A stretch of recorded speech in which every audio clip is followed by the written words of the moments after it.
So I want you to imagine something.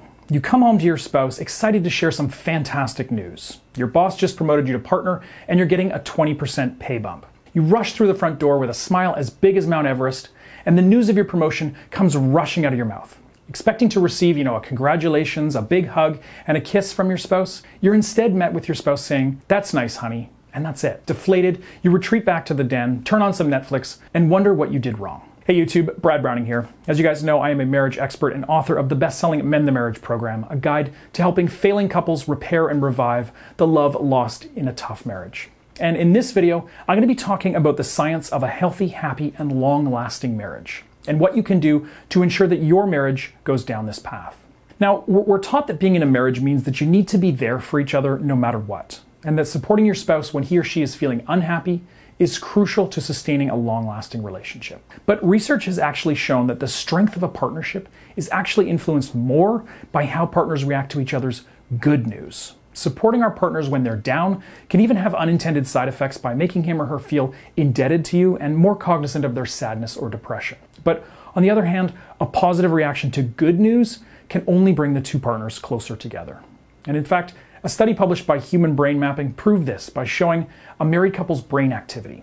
And in the experiment, the scans showed that in satisfied partners, brain activity became incredibly stimulated when reacting to their spouse's positive reactions versus their negative ones. And another study from the University of Toronto actually corroborated these findings, showing that spouses that observed a congruent reaction to appropriate stimuli reported higher levels of happiness and marital satisfaction. However, spouses that experienced incongruent reactions, like the example I gave you at the beginning of the video, reported higher levels of dissatisfaction in the marriage. Now, more scientific evidence has actually also been presented by the Gottman Institute. The researchers there observed that one of the key elements of a satisfied and happy relationship was the ability for spouses to, quote, turn in or turn away. Now, this study conducted by the the Gottman Institute, they observed thousands of married couples performing certain activities, like, for example, bird watching.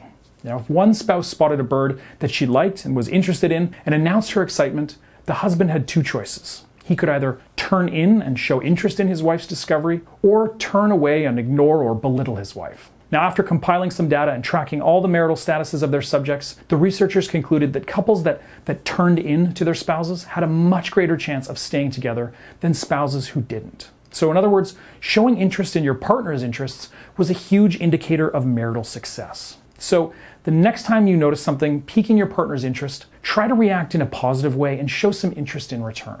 Even if you aren't genuinely interested, try and find out why your spouse is interested in whatever they're doing or saying. Your partner is going to undoubtedly appreciate the extra attention, and they'll likely return the favor in other ways. Now, the Gottman Institute has actually made a ton of really interesting findings, and I've taken the liberty to summarize some of the most important findings and made a video on them. Just head over to marriageguy.com after this video is over and watch my free video up there on the website. Again, it's marriageguy.com. And also in that video, I share some of the top marriage-murdering mistakes that ruin your chance of saving your marriage or your relationship with your spouse. So just head over to marriageguy.com after watching this video. I promise you'll find some useful information in that free video. But back to the topic here. Now, there are a number of other experiments and observations that have led to happier marriages. So Dr. Michael Gurian, a marriage counselor and New York Times best-selling author, has been studying how successful relationships come to fruition for over 20 years now. And he states that there are 5 stages to any relationship, and how people react in each stage is critical to prolonging a long and happy relationship. So, for all intents and purposes, and to keep this video short, we'll only focus on the last and final stage of a relationship, which is the most important one to building a long-term marriage. So Dr. Gurian observed that in order to foster a happy marriage, there's a few key elements that have to be present. So for example, he observed that happy couples develop bonding rituals, like going on walks together, doing weekend dates, or talking, on the phone at specific times of day. Now, these scheduled rituals help couples stay intimate during times of stress or when life just gets a little too busy. Now, another observation that Gurian noted was that kindness and politeness was strongly present in over 95% of successful marriages. Now, of course, this does make obvious sense, but I need to stress this might be one of the most important factors when determining marital happiness. In fact, another study by the Gottman Institute corroborated these exact same findings. So the next time you feel like, belittling or complaining to your partner, try instead to solve the problem with calm and kindness. You and your spouse will both be much happier when things go that way. Now, the third thing that Gurian observed was that happy couples never let problems fester. And I guess that's pretty consistent with the old saying, never go to bed angry. Now, it's very normal and sometimes healthy to argue with your spouse. After all, no relationship is perfect, but it's important that you apologize for any contempt that you may have demonstrated and you resolve conflicts to the best of your ability. Now, this can be easier said than done, I know, but letting conflicts gnaw away at your marriage can have destructive results down the road in the long-term future. Now, fourth, people in happy marriages encourage each other to develop a solid group of friends. Now, although ultimately, our spouses should be our best friends, people still need emotional support through a network of people. Think back to the hunter and forager days. Homo sapiens, spent time in small communities of less than 150 people. And this dynamic helped us to grow and live happy and long lives. And humans today are really no different. So be sure to encourage your spouse to spend time with his or her friends. Besides, a little alone time in the house can be nice for you as well. And finally, Dr. Gurian observed that people in happy marriages help their spouses with their passions.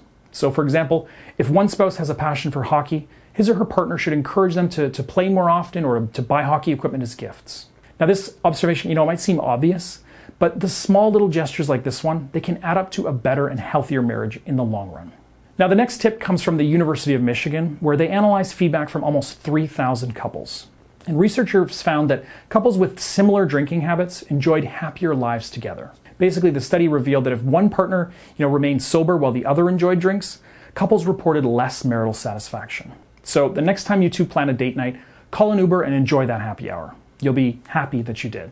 And here's another doozy of a tip here, which could open up a little bit of a can of worms here, but I'm going to talk about it anyways. And it's to have sex with your partner at least once a week. Now, a study published by the Society for Personality and Social Psychology found that couples who have sex at least once a week are the happiest. Now, although they found that more sex equated to more happiness, having sex more than once a week only had a really minor statistical impact on happiness. So that means that although sex is important, you don't need to feel pressured to have sex every single day to optimize your marital happiness. And finally, maybe you've heard the saying, happy wife, happy life. Well, there actually is a bit of truth to that. Rutgers University found that the happier the wife is in a long-term marriage, the happier her husband is as well. When a wife is satisfied in the marriage, it's found that she tends to do a lot more acts of service for her husband, which in turn improves his life as well. Now, of course, beyond this, there are a number of ways that you can improve your marriage that are also backed by science. And one of the best ways, of course, is to sign up for my Mend the Marriage coaching program.